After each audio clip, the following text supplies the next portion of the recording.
नमस्कार दोस्तों, मैं आपका एस्ट्रोलॉजर और गाइड विजय गोयल बोल रहा हूँ। लाल किताब 1941 में बृहस्पति सूर्य की कॉम्बिनेशन पर चर्चा चल रही है। पेज 208 का मैं कमेंट्री ऑलरेडी दे चुका हूँ पहले पार्ट में। अब इस पार्ट के अंदर मैं पेज 209 में जो लिखा हुआ है बैलेंस जो बच गया है बृहस्पति सूर्य पे, वो मैं आपको पढ़ के बताता हूँ बिना टाइम वेस्ट किए। रवि गुरु होते हैं विष्णु ब्रह्मा, जो भाग उदय उसका कहलाता है। दोनों अगर हो कहीं कभी ना मिलते, जन्म मंदा उसका ही हो जाता है। यानी कि जो रवि और गुरु है, सूरज और बृहस्पति, ये विष्णु और ब्रह्मा कहलाते हैं। यानी कि इसका जो योग होता है वो ब्रह्मा विष्णु योग कहलाता है। और जिस भी कुंडली में है उस कुंडली का भाग्य उदय हो जाता है, क्योंकि उसके ऊपर विष्णु की और ब्रह्मा की दोनों की कृपा जो है उस पर आ जाती है। देखिए, विष्णु जो है वो पालन करता है और ब्रह्मा जो है वो क्रिएटर है। तो उसके अंदर दोनों शक्तियों का समावेश हो जाता है। ऐसा व्यक्ति जो है बड़े अपने कुटुंब का पालन करता है, बड़े कुटुंब का पालन करने के लिए वो सक्षम भी हो जाता है और क्रिएटर भी हो। क्रिएटर बनी ब्रह्मा की कृपा होने का मतलब उसकी जो वंश है, वंश प्रणाली चलती रहेगी, वहाँ पे उसके आगे भी लड़के होते रहेंगे, वंश प्रणाली खत्म नहीं होगी। ये इसका मतलब है। इसलिए इसको भाग्योदय, यानी कि वो बहुत भाग्यशाली व्यक्ति होता है। ये बात इन्होंने दोबारा से यहाँ पे रिपीट की है। अगर दोनों हो कहीं कभी ना मिलते, जन्म मंदा उसका ही हो जाता है।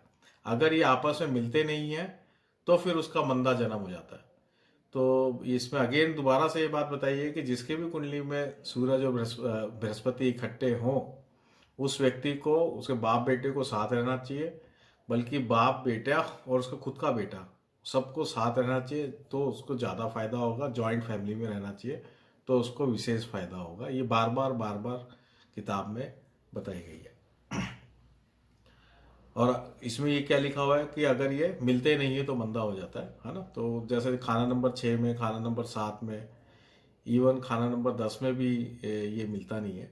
तो 11 में भी दोनों मिलते नहीं है। ये आगे लिखा हुआ है, मैं आगे आपको ये बताता हूँ। तो जहाँ पे ये मिलते नहीं है वहाँ पे उपाय भी बताए गए हैं आगे, तो ये मैं आपको आगे पढ़ के बताऊँगा। तो सबसे बड़ा उपाय तो यही है कि बाप बेटा साथ रहे। इंसाफ बुजुर्गी उम्र के मालिक दुश्मन से घबराते हैं, 7 साल की महादशा में वो केतु केतु को मरवाते हैं। यानी कि इंसाफ बुजुर्गी, इंसाफ जो है वो सूर्य का कारक है। और बुजुर्गी जो शब्द है ये बृहस्पति के कारण आ रहा है। उम्र भी जो है सूरज और बृहस्पति दोनों का इकट्ठा होने से जो मनसूई चंद्रमा बना है, वो मनसूई चंद्रमा जो है उम्र का मालिक होता है। तो यहाँ तीनों चीज यहाँ पे लिख दी है, इंसाफ, बुजुर्गी, उम्र के मालिक, है ना, सूरज, बृहस्पति और चंद्रमा।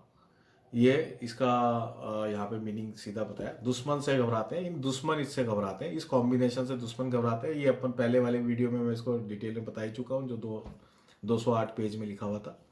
7 साल की महादशा में वो केतु को मरवाते हैं। 7 साल की महादशा जो है, तो लाल किताब में महादशा का जो कंसेप्ट है वो यहाँ पे बताया गया है, उसका यहाँ पे उल्लेख किया गया है।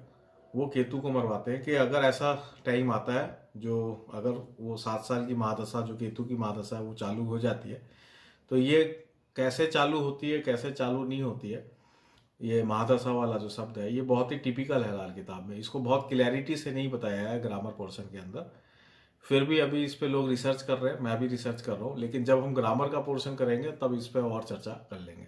लेकिन इसमें जो बात, इसका हम मोटा मोटी बात अभी ये लगा सकते हैं अंदाजा में कि अगर ये कॉम्बिनेशन मिल नहीं रही है, आपस में जुड़ नहीं रही है या खराब है, तो फिर ये केतु को मरवाते हैं। यानी केतु ट्रबल में आता है, तो ये अपना जो बलि का बकरा है वो केतु बनता है। यहाँ पे केतु का मतलब औलाद है, नर औलाद। तो नर औलाद जो है उस घर में वंश की जो स्थिति है, अगर वंश उसका आगे नहीं बढ़ रहा है, बृहस्पति सूर्य का कॉम्बिनेशन कुंडली के अंदर है और आगे लड़का नहीं हो रहा है, तो इसका मतलब बृहस्पति सूर्य का उपाय करना जरूरी है। चंद्र को जब दोनों देखे, खुश्क कुएं भर जाते हैं, भर आते हैं। यानी कि इस कॉम्बिनेशन को, बृहस्पति और सूर्य की कॉम्बिनेशन को जब चंद्रमा देखता है, चंद्रमा दोनों को देखता है, एक साथ दोनों को ही देखेगा जब दोनों एक साथ बैठे हुए हैं, तो चंद्रमा जब दोनों को देखता है तो खुश्क कुएं भर जाते हैं, सूखे हुए जो कुएं हैं वो भी भर जाते हैं, पानी से लबालब हो जाते हैं। तो इसका मतलब ये है कि उसके परिवार में प्रॉस्पेरिटी आ जाती है और वो नर औलाद भी वहाँ पे हो जाती है। तो ये दोनों बात यहाँ पे इसका मतलब है। माता हो उनकी बेशक अंधी पिस्तान हरे हो जाते हैं, है ना। चंदर हो, चंदर को जब दोनों देखे खुश हुए कुएं भर जाते हैं। माता हो उनकी बेशक अंधी पिस्तान हरे हो जाते हैं, यानी पिस्तान हरे हो जाने का मतलब वंश परंपरा जो है वो बढ़ जाती है, नर औलाद वहाँ पे हो जाती है। चाहे माता की तबीयत भी खराब हो, चाहे माता की हेल्थ प्रॉब्लम्स भी हो, या किसी भी प्रकार से मदर को अदर प्रॉब्लम्स हो, लेकिन फिर भी वंश परंपरा आगे बढ़ जाती है। शनि अगर दोनों को देखे एकदम ही सो जाते हैं। अगर शनि इन दोनों कॉम्बिनेशन को देखता है तो फिर ये दोनों ग्रह सो जाते हैं, यानी कि ये जो ग्रह है ये एक तरह से डॉर्मेंट स्थिति में आ जाते हैं, यानी कि इनका कोई प्रॉपर रिजल्ट आता नहीं है, ना अच्छा रिजल्ट आता है ना खराब रिजल्ट आता है। तो वैसे जब दोनों मिलते हैं तो नेक रिजल्ट ही होता है, तो नेक रिजल्ट जो है वो नहीं दिखाई देता, खराब भी नहीं दिखाई देता तो नेक भी नहीं दिखाई देता। सोने का मतलब डॉर्मेंट स्टेट। शेर ग्रस्ता सोना दमकता दोनों ही जल जाते हैं। शेर ग्रस्ता सोना दमकता दोनों ही जल जाते हैं, ये इसकी स्थिति बताइए कि अगर शनि दोनों को देख रहा है तो क्या स्थिति होगी कि शेर का गरजना, तो शेर क्या है, बृहस्पति है, और गरजना, उसका जो गरजना है वो सूर्य है। सोना क्या है, बृहस्पति, उसका जो चमकना है, दमकना, दमकना चमकना, ये जो है जो उसकी शाइन है, वो शाइन जो है वो सूर्य है। तो दोनों ही जल जाते हैं, यानी कि ये कॉम्बिनेशन जो है खराब हो जाती है। बिल मुकाबिल हो कभी बैठे, वजीर मात हती होते हैं, राजा इनका हो मालिक राशि जिसमें कि वो बैठे हैं। अब यहाँ पे एक चीज और बताइए, बिल मुकाबिल हो कभी बैठे, वजीर मात हती हो जाते हैं, है ना। राजा इनका हो मालिक राशि जिसमें कि वो बैठते हैं।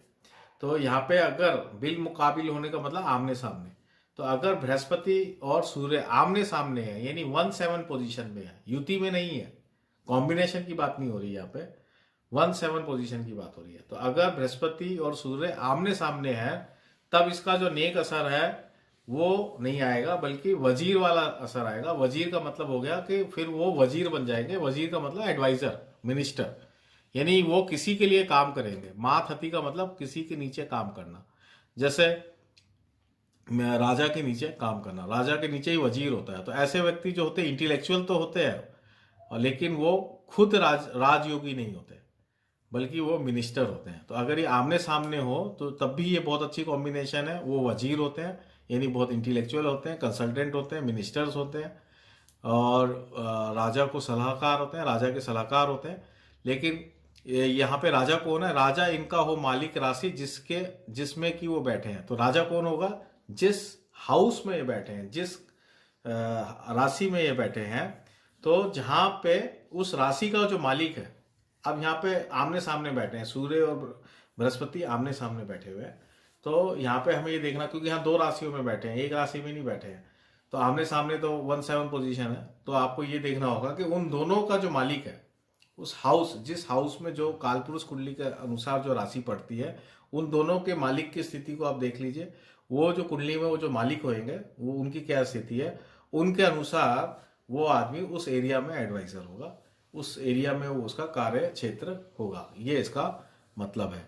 तो जैसे मान लीजिए कि सूर्य लगन में बैठा है और बृहस्पति 7th हाउस में बैठा है, तो पहला घर जो है वो मेष राशि है और 7वां घर जो है तुला राशि है, एज पर कालपुरुष कुंडली, क्योंकि लाल किताब कालपुरुष कुंडली के आधार पर चलती है। तो मंगल और शुक्र की स्थिति डिसाइड करेगी कि वो किसके लिए काम कर रहे हैं, वजीर किसके लिए बने हुए हैं। तो उससे आप जो उसमें पावरफुल पोजीशन होगी उस वो चीज़ ये काम कर रहे होंगे, वहाँ पे इनका कंसल्टेंसी हो। हाथ की रेखा जन्म हो कुंडली, या मिलते कभी दो ना हो, मिटे सूरज रेखा वह किस्मत, फल मंदे दोनों के हो। यानी हाथ की रेखा और जन्म हो कुंडली, यानी जन्म कुंडली में भी आप चेक कर लें और हाथ की रेखा में भी चेक कर लें। मान लीजिए कि आपको जन्म कुंडली के अंदर नहीं समझ में आ रहा कि ये क्या रिजल्ट आ रहे हैं, जैसे 6, 7, 10, 11 के अंदर दोनों ग्रह जो अलग अलग फल देते हैं, और लेकिन हाथ की रेखा में ऐसी कॉम्बिनेशन है कि बृहस्पति और सूर्य की कॉम्बिनेशन हाथ की रेखा में बन रही है, तो भी अच्छी बात है। और अगर हाथ की रेखा में नहीं बन रही है या जन्म कुंडली में नहीं बन रही है, वहाँ पे वो नहीं मिल पा रहे हैं, तो इसका नेक असर नहीं मिलेगा। मिटे सूरज रेखा व किस्मत, यानी सूरज रेखा जो है, जो शाइन की रेखा है, वो आपके जीवन में नहीं है और किस्मत भी आपकी खराब रहेगी। फल मंदे दोनों के हो जाते हैं, यानी कि आपकी जो जागती हुई किस्मत है, जो आपकी शाइनिंग करती हुई किस्मत है, वो उसका फल जो है मंदा हो जाता है। ये बात यहाँ पे लास्ट लाइन ये लिखी है। इसके बाद जो लिखा है वो हाउस वाइज कॉम्बिनेशन पे लिखा है। 1 से 12 घर में जो सूरज और बृहस्पति का क्या रिजल्ट रहेगा वो इसके आगे लिखा हुआ, जो मैं नेक्स्ट वीडियो में बनाऊंगा। पेज 209 पे जो जो बातें लिखी हैं बृहस्पति सूर्य की, वो मैं यहाँ पे ही समाप्त करता हूँ। और इसका नेक्स्ट वीडियो बृहस्पति और सूरज हाउस वाइज कॉम्बिनेशन का नेक्स्ट वीडियो मैं आपको उसमें बताता हूँ। धन्यवाद।